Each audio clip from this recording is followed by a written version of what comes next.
Welcome to the Mental Advantage Podcast. Whether you're an athlete trying to perform at your best when it counts the most, a coach or business leader trying to get more out of your team, or someone looking for more personal growth, this is the place for you.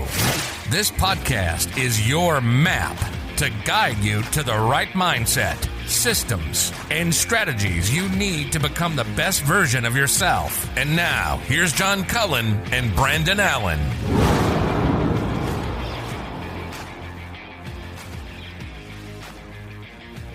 All right, welcome. We have a great one tonight. I feel like we always say that, but look, it's a testament more to the type of guests that are willing to come on the show with us than I think it's, any bragging on our part. Well, it's definitely not us. I think, I think all of our shows are certainly driven by the guest, and we've got a really good one tonight with Joby. Yeah, Joby Shreckhise, who is actually the founder, owner of 3XF, a gym in Virginia, actually in an area that I used to live in Virginia. That's how I know Joby. And he is somebody who's a former collegiate wrestler.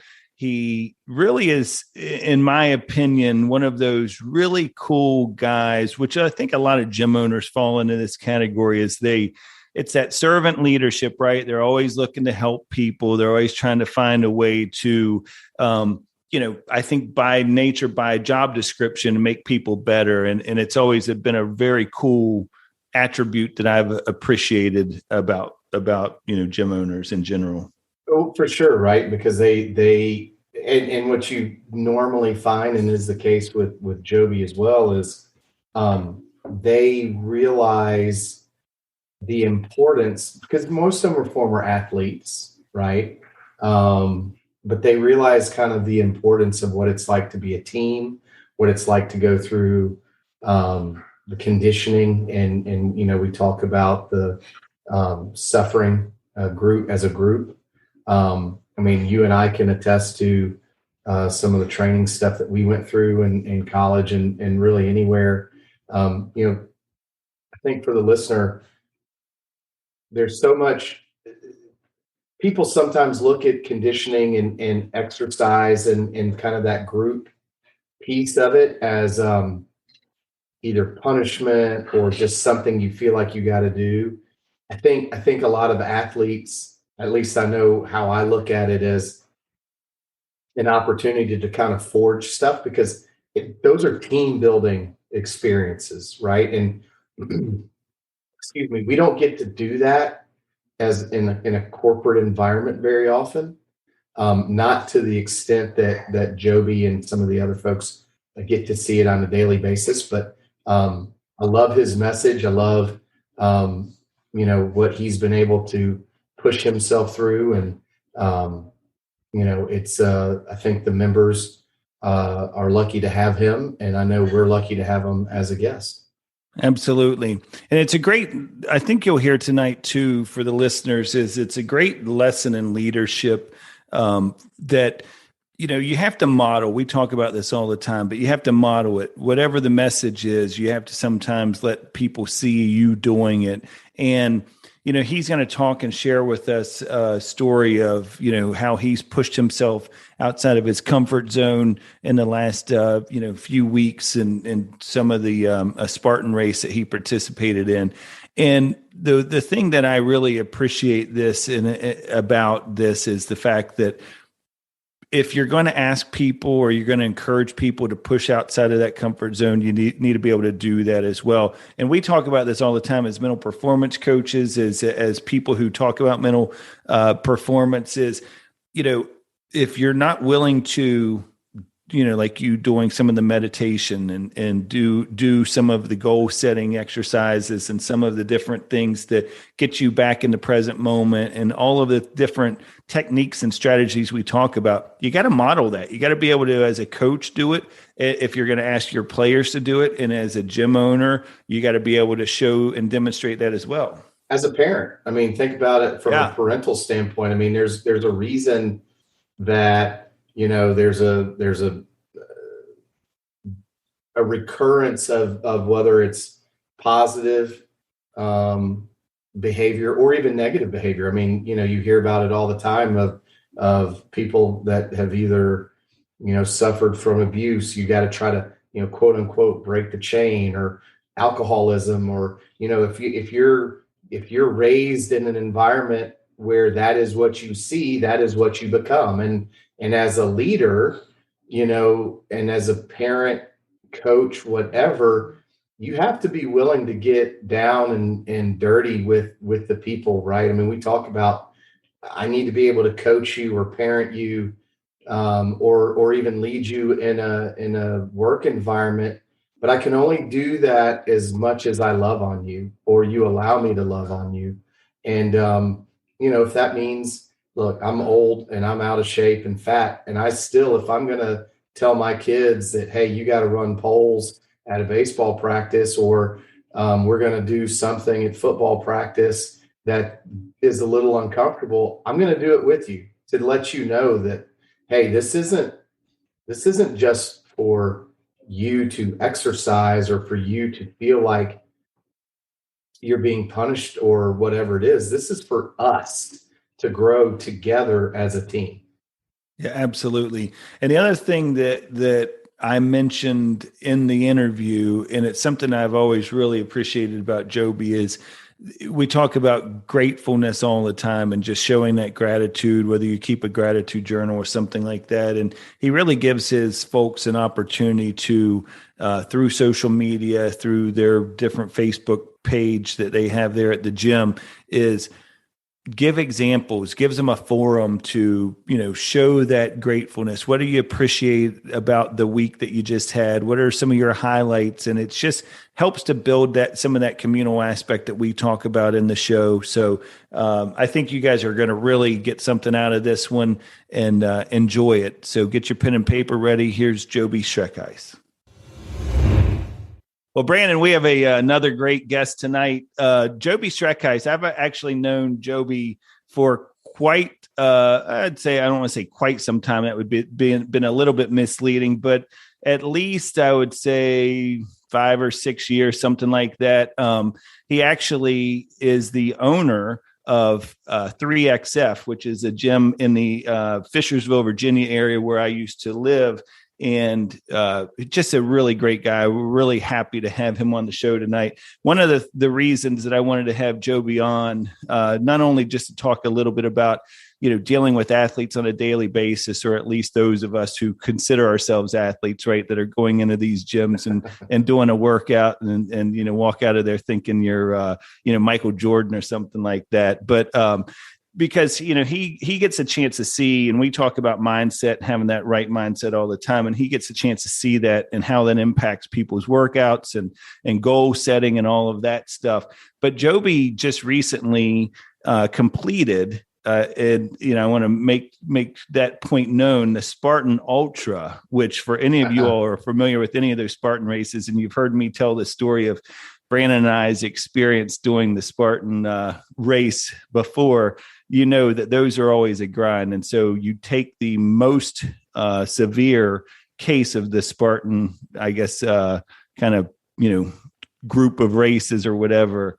But Joby completed that, and he's going to tell you a little bit about that. So Joby, thanks for joining us tonight. Really appreciate it. Yeah, it's a pleasure. Thanks for having me. Absolutely. So Joby, let's go back for a second, because I as I researched you for the show, because this is something that I do, in preparation for each one of our shows, is I knew you were a wrestler at Limestone. But, I started looking at this and I was like, you had an unbelievable career there. I mean, first of all American. So congratulations on that. But, had a lot of good finishes in your regionals, 6th in the East regionals your freshman year, and 4th in the South. And I believe it would have been your redshirt junior year, and then 8th in the country your senior year. I wanted to ask you a question, though, because one of the things that stood out to me was the Rock Award, which is the most reliable and resilient team member. What do you remember about that? And my question is, what do you think it takes to be a good teammate? Yeah. So I will preface this conversation about limestone to say, when I came into the program, it was actually our inaugural season. Yeah. Wow. So it was kind of a special opportunity to, I guess, show some leadership potential. Nice.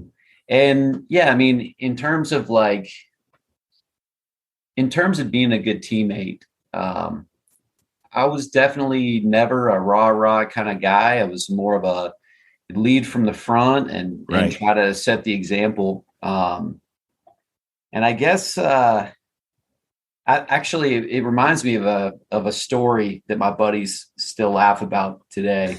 Still tight with a couple of those guys, but the most resilient, most reliable guy. So I remember my freshman year of college. We practiced in the old art room because they still hadn't built a facility. And so we just rolled mats out every day, and we would practice in the upstairs, and we would drop all the dust down on the canvases downstairs, which is why they really accelerated that project for us. But I was practicing one day, and we were doing some live wrestling, and I'm pretty exhausted at this point in practice. We were about halfway through, and I shot in on a guy. And I pulled up my hand after the shot. Something felt really weird. And I pull up my hand, and that middle finger was about 90 degrees the wrong way. Oh, no.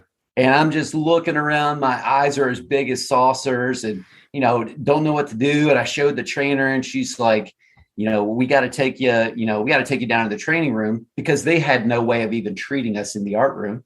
Right. And I just looked at that finger, and I grabbed it, and I put it back into place. Oh, God. Got some athletic tape and just, strapped it, buddy taped it to that other finger. And I was like, you know what, I'm going to finish practice.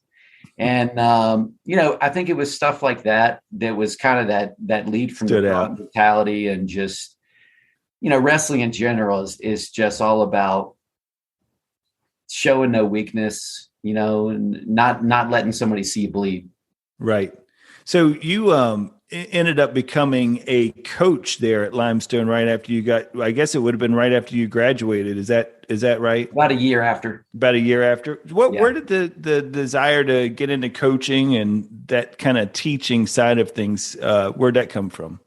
So, my mom was actually an educator, and my grandfather was actually on the school board. So I think education was kind of always in my family.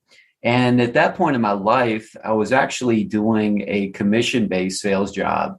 And it was something that I wasn't passionate about. It was door-to-door metal roofing sales.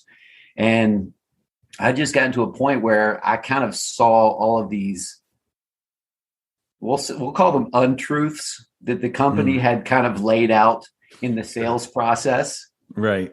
And I got a call from my former head coach. He was an Iowa guy, talking about mental toughness. Yeah. Those Iowa guys are really mentally tough. They're different. They're a different breed. And he's like, hey, we've got this position opening up, and it seemed like a really good opportunity to give back to my alma mater that I felt like gave me a great experience, and bring up the new crop of kids. So it's kind of how I got into it. So you take that, and then you parlay it into the gym, which is another group suffering environment, right? Yes. So how do you get there? And I guess, as a former athlete, and I know that you were a former affiliate with kind of a big branded CrossFit type of a gym, but so I kind of do that today, and I know the appeal for me, but what is it? Because it sounds like this kind of is a common theme with the way that you push yourself. Mm-hmm. What is it mentally that you really find the draw for that group suffering kind of an environment? Yeah. So, that group suffering, like studies have shown people who suffer together form closer bonds. Absolutely. It just happens. And, I remember my first CrossFit workout was in our strength and conditioning facility. And one of my training partners was like, "Hey man, you got to check this out. It's 21, 15, 9 reps of thrusters and pull-ups. And you're just going to rip through it as fast as you possibly can." And I got done with that workout that day. And instantly I was like, this is the closest I've ever felt to wrestling a hard match without wrestling. And I definitely knew that there was something there with it. Mm-hmm. In terms of opening up the gym, it was so I was coaching these college wrestlers, and I was taking these kids that they were looking to get 1, 2, 3% better. They were already in peak shape, and they wanted that extra edge, and that was kind of my function in that. And I saw an opportunity, and I'd always wanted to be a business owner because I grew up in a family business. And my girlfriend at the time, wife now, she got an opportunity when we were living in South Carolina to move back and coach a cheer gym. And I saw that as hey, this is my chance. It had been something I'd talked about in the past, and I'd explored it before I'd gone back to coach at Limestone. And so I moved back, and, I started with some kettlebell classes out of her cheer gym, actually. And we started building these bonds, and, it was what I thought in my head going back to my hometown is, I'm going to find these badasses that have this shared mindset like me. And I'm going to take these people who maybe they were a high school or college athlete, and I'm going to show them how to get 1, 2, and 3% better through, highly varied functional movements. And that was so far from what actually happened, right? Which I'm so thankful for now. Our demographic that started in those kettlebell classes was a middle-aged mom. Yeah. But that bond that is created through that shared suffering was exactly the same. I mean, and it's all relative, right? So, we were doing things in college and when I was coaching that would make a billy goat puke, we had a drill that was called, we just called it starters in the middle. And the guy that was number 1 at the weight class would stay in there. 10 guys would rotate in on him, a fresh guy every single minute, just beat the crap out of him. And it was kind of a method of survival. And that was that shared suffering that bonded us closer. Well, in this kettlebell class, it was doing 10 kettlebell swings on the minute, every minute for 15 minutes, Right, and that felt very similar. It was a similar type experience. It was something that sucked worse than they had ever done before. And it created that same type of bond, that kind of shared suffering between people. Yeah. It's interesting, Joby, knowing kind of how that demographic has evolved and that, you mentioned the middle-aged, housewife, if you will, or women coming in there. I think about the last year you went through, going through the pandemic and leading two facilities during the pandemic. And it's almost, I'm not so sure, and I don't know how deep you've thought about this. I'm sure you've thought about it a lot, but I think, how many years had you been open before this last year, the pandemic, facing that kind of a challenge? Yeah. So we opened up in 2015. So it had been about 5 years. Okay. Because what I'm getting at is I think knowing the closeness and the camaraderie in that facility, both facilities now, I'm not so sure that even continues, a business model like that even continues and survives during that type of a year or at least it's a lot more challenging than, I mean, and I know it was extremely challenging as it was because you were doing Zoom classes. I mean, you were doing all of the same things and you all were working so hard just to bring that same type of an experience as you could to the home when people were shelter in place. But it's almost like that camaraderie, that family communal atmosphere is probably what helped that go, you make it through that, don't you think? Yeah, I definitely agree. And the function of a coach changed a lot during that time. Mm-hmm. And what we were doing in class is we were correcting people's movement, and we were talking to them about, how they should be eating. And when the pandemic hit, we were calling people and texting people and just say, hey, like, how are you managing your stress? Yeah.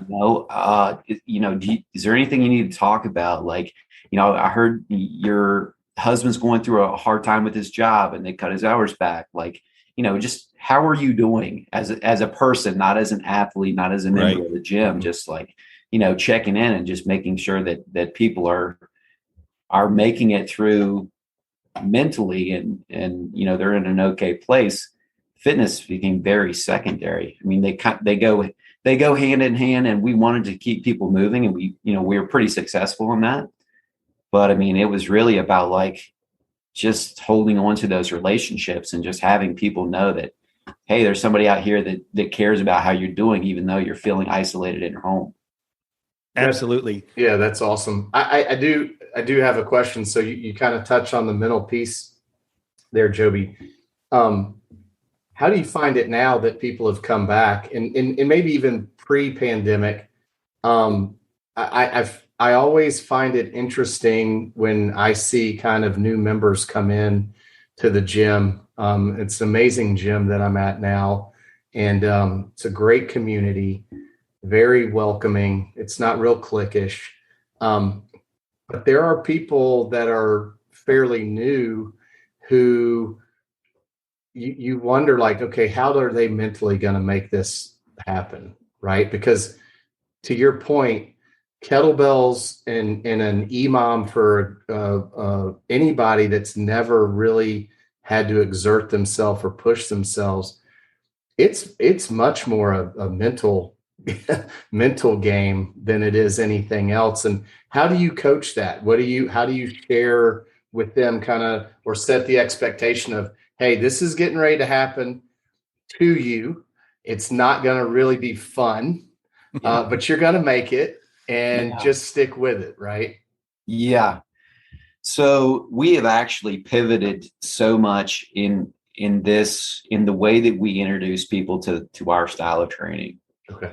And what we used to do is we actually had a boot camp program, and people would go through 6 weeks of training with this kind of close-knit group of people who are all starting together. They're all on the same page. They weren't looking around and seeing people snatching, 200 pounds over their head while they're swinging an 18-pound kettlebell. Right.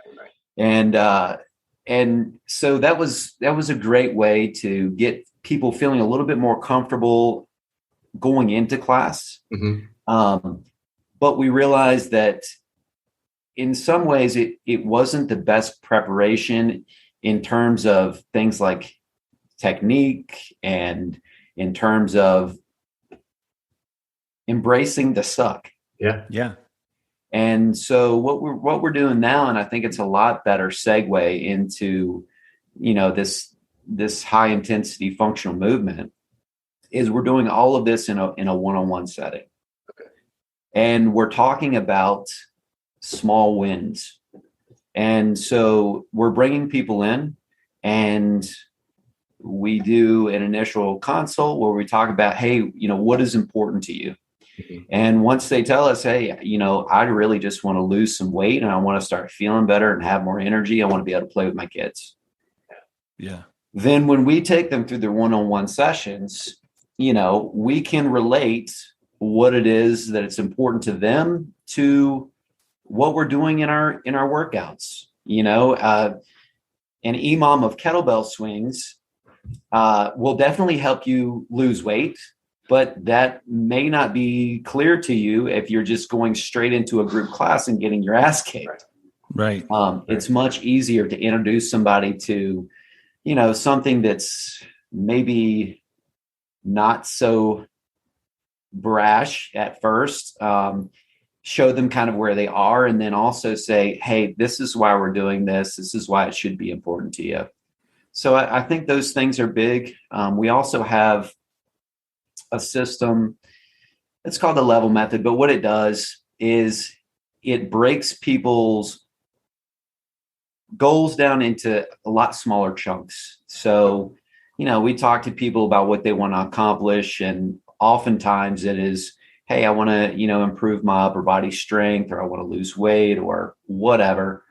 And this level method will show them just the very next step. And I think that's very important in terms of staying mentally tough and being engaged in your training and what you're doing is, if you get started and you're, let's say, a middle-aged man that hasn't exercised in 3 decades, and you say, hey, I want to get back to doing 10 pull-ups in a row.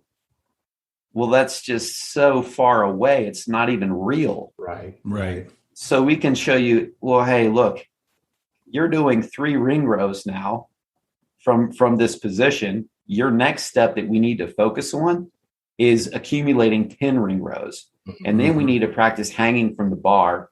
And then we need to work on some scapular movement from the bar. And then we can hold our chin over the bar. And then we can do some negatives.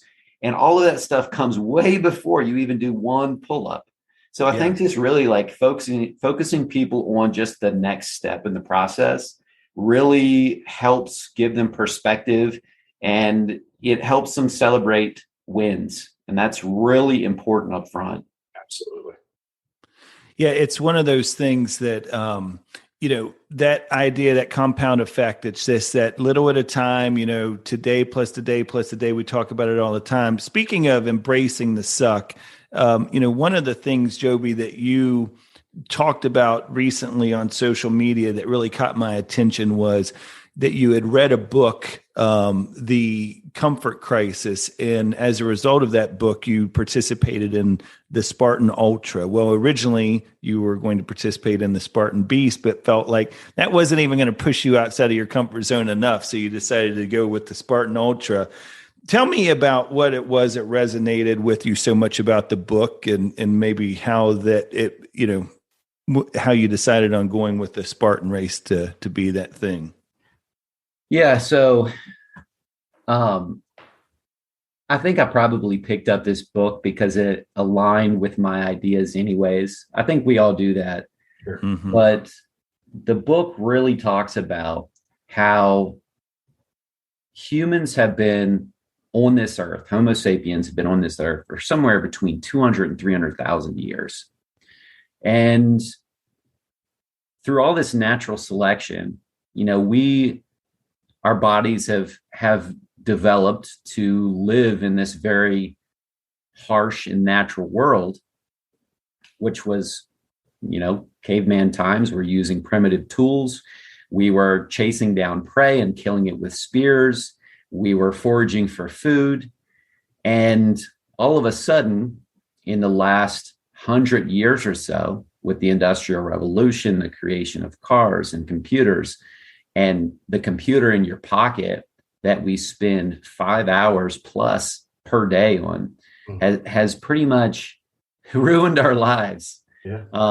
When I say ruined our lives, it's, we've developed in a way that is basically harming us in this modern day life.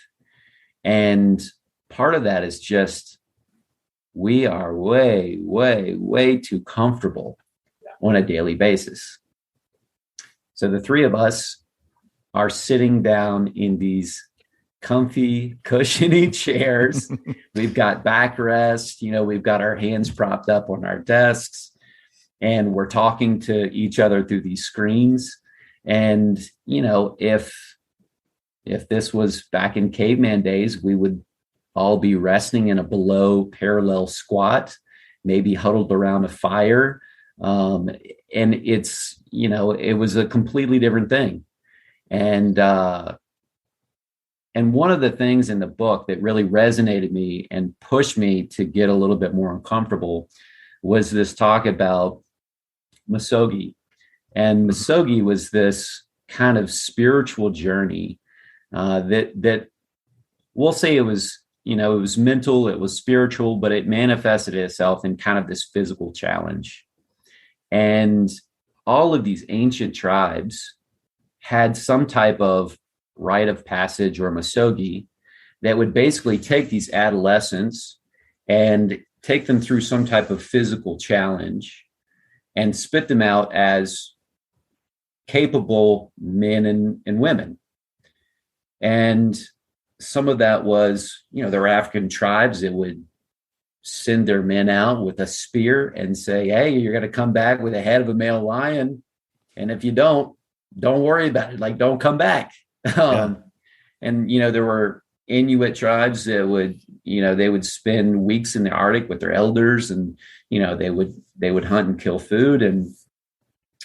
And, when you think about this type of journey that these people went on, well, when they came back to the tribe and somebody broke their peace pipe, that was kind of small beans in comparison to, the task that they had before them. And so that really sparked me to ask myself, when is the last time that you did something that you had a 50-50 shot of completing, something that you truly had a chance of failing at?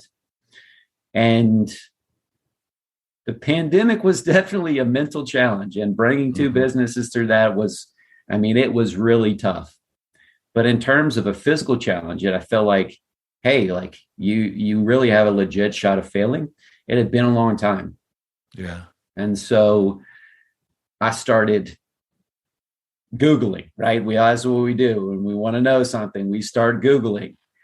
And so I landed on these Spartan races, and I'm looking through, and, and I picked this endurance race because running is one of the things that I am worst at.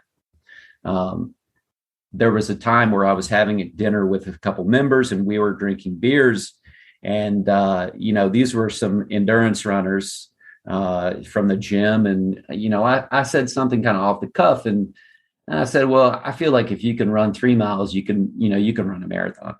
And,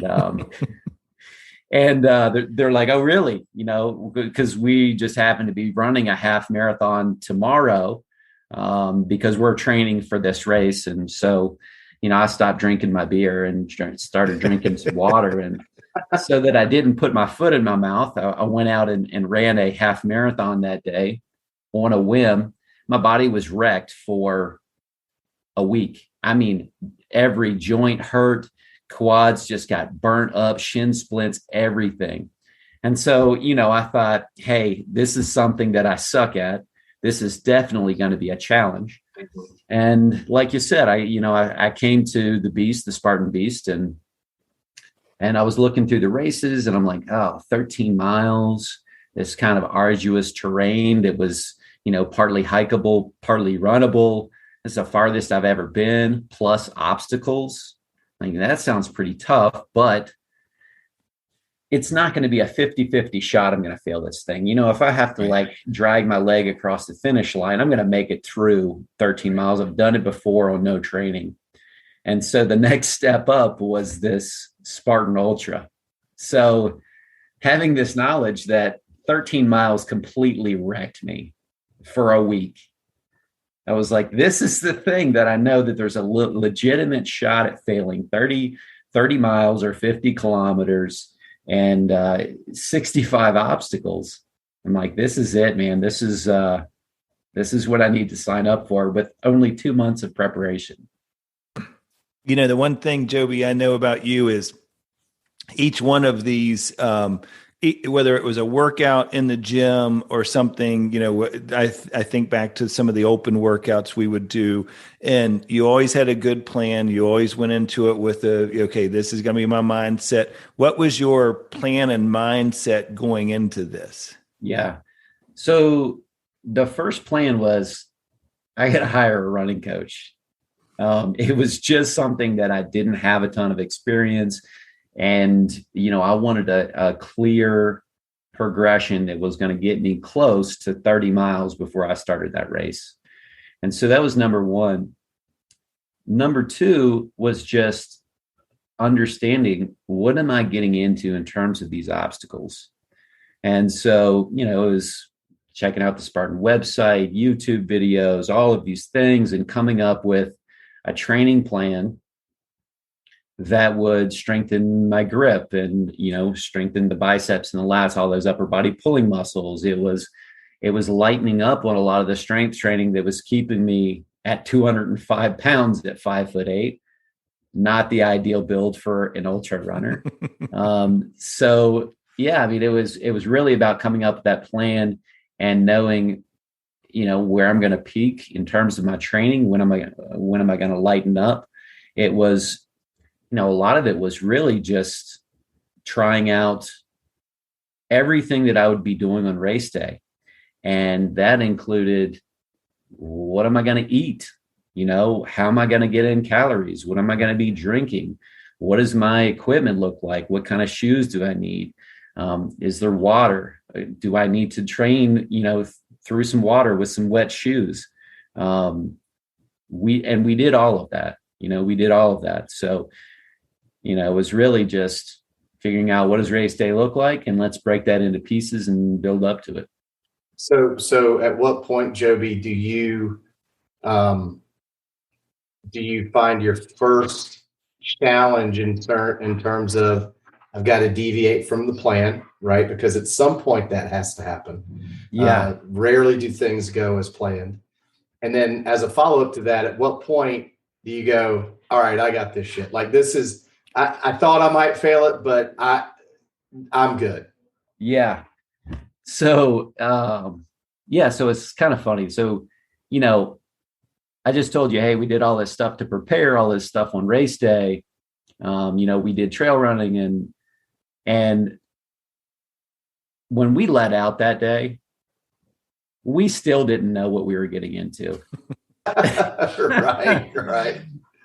So we take off and, we're really like middle of the pack and it was not our intention at all to like try to place in this thing or even be like top 10 or by any means. We wanted to complete it. That was our plan. We're going to stick together no matter what. We knew that shared suffering principle was going to be, it would be helpful in this as well. And so we let out and we started jogging, and we jogged whatever terrain it was. I mean, if it was, a 30-degree incline, we were jogging it. If it was rough terrain, we were jogging it. If it was gravel, if it was grass, if it was like backwoods trail, we were jogging it. And so we're looking around mile 3 of 30. And we're just looking around at all these people walking, and we're just like, we're looking at each other and we're like, what the hell are these guys doing? Like, we're at mile 3 right now. I was like, are you feeling good? And he's like, yeah, man. Like we jogged 20 miles in training. Like we trained to jog this thing. I was like, me too. So we get through, mile 6, seeing these people walking up the hills, jogging down them. I'm just like, what are these people doing? Like, they must not have done the shit that we were doing. Right. And so we get to about mile 13. And I'm like, Russ was my training partner. I'm like, Russ, do you think these people know something that we don't? And mile 14, I'm like, dude, this isn't sustainable. I'm like, we got to slow down. And, at that point, like, we had both jacked up. Well, my ankle was jacked up. It it was hurting down certain slopes. My knee was jacked up. I'm like, man, we got to start doing something different.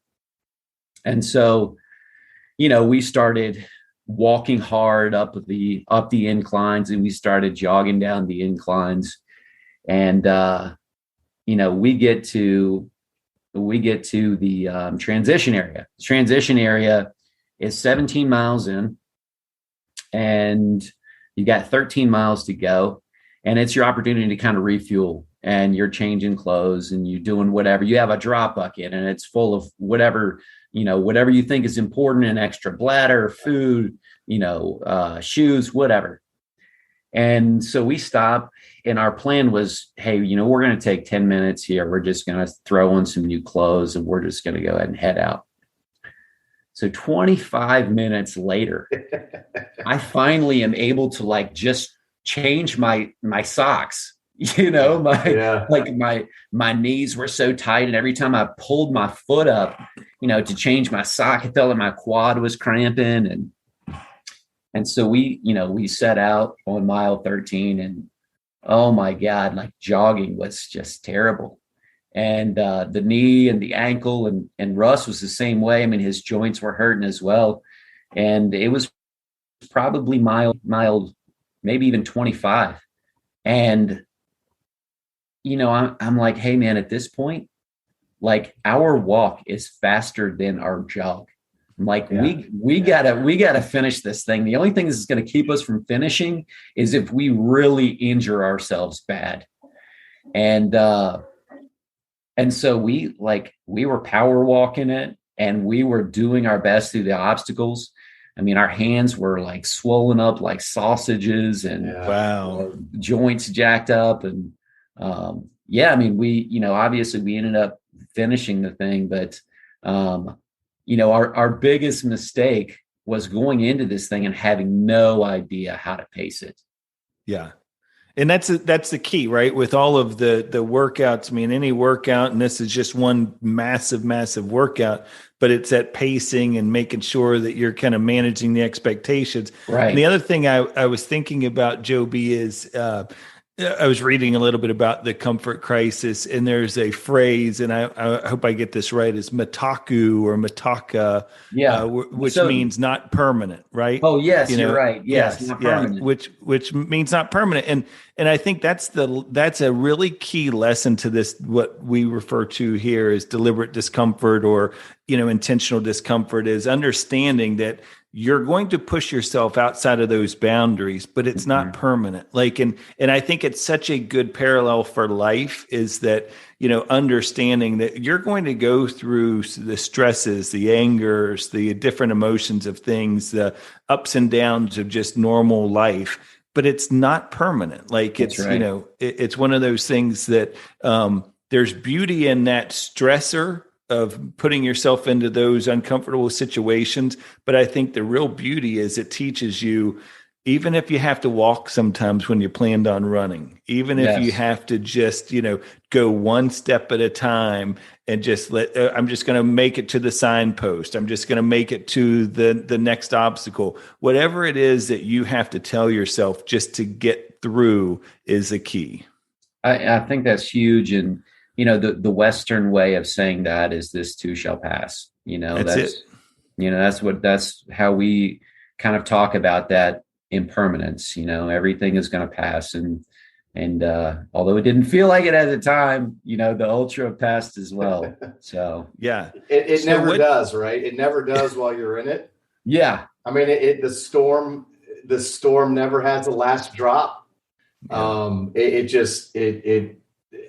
But what I love about what both of you guys are saying is, and I think the way it ties into what we talk about here on the podcast so often, is be present, right? And like you said, Joby, embrace the suck, because those moments while you're in them aren't enjoyable, but the level of gratitude that it allows you to experience afterwards is amazing, right? I've ran some marathons, and even when you get up the next day and you're just battered and everything hurts, but there's that sense of accomplishment and gratitude that I actually enjoy this pain and suffering right here because it meant that I did something. And I love that. Yep. Agree 100%. So what'd you learn about yourself through all of it? I'm a pretty tough son of a bitch. I could have told you that. I could have saved you 30 miles, Joby. I've seen you work out. I wish you would have called me up. That's right. You should have asked. No, I mean, so honestly, like I need those challenges. Yeah. I think we all need them. Absolutely. And just completing that. And like you say, like feeling that sense of accomplishment was so fulfilling and in a different way than, achieving things in business or, in relationships and things like that. Like this was very, it's very internal, and I don't know if I want to call it spiritual, but like it definitely filled a hole that needed filling. And I will, I'm going to be doing another ultra for sure.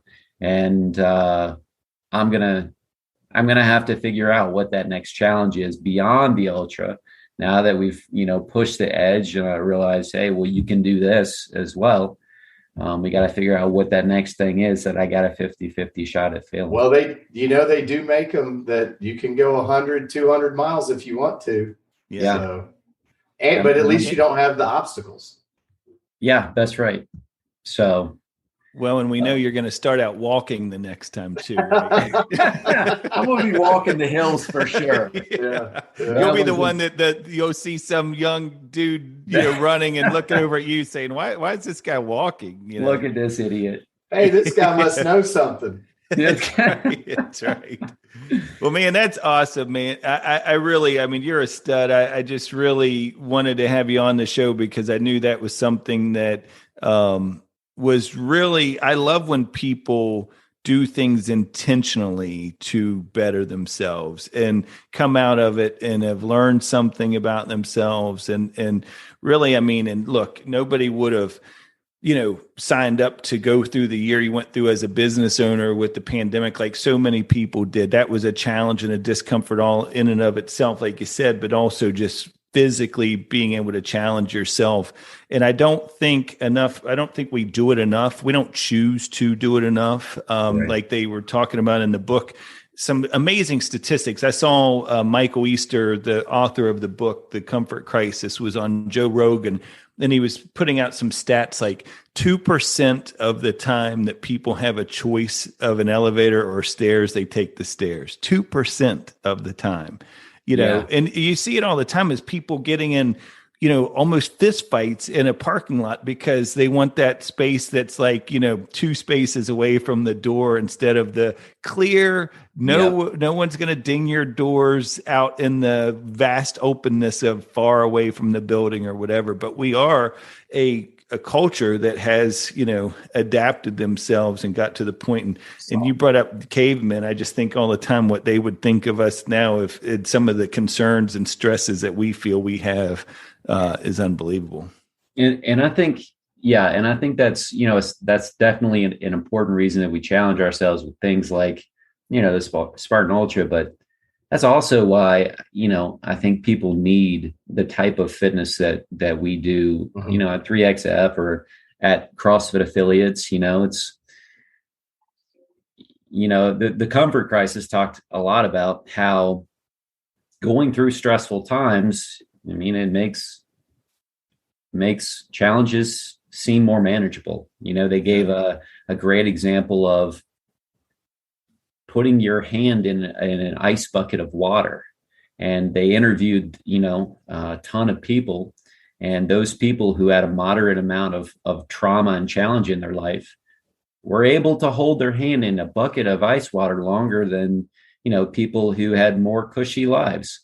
They have nothing to do with each other, but there's translation between that mental hardship that you choose and that you go through. And, it translates to other aspects of your life that you would never imagine. So, getting that last rep in the last 5 seconds of a 15-minute AMRAP Physiologically, does it do anything for you? Probably not. Does it give you an advantage in terms of, that mental edge? 100%. 100. Yeah.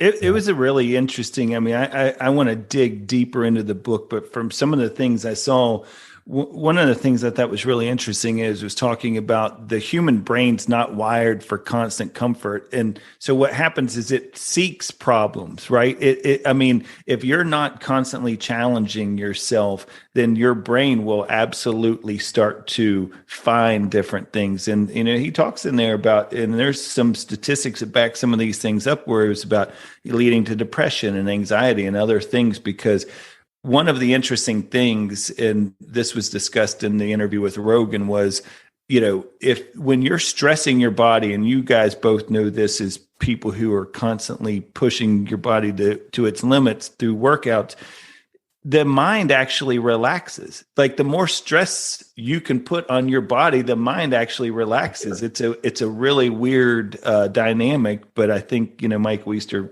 starts to tap into some of that.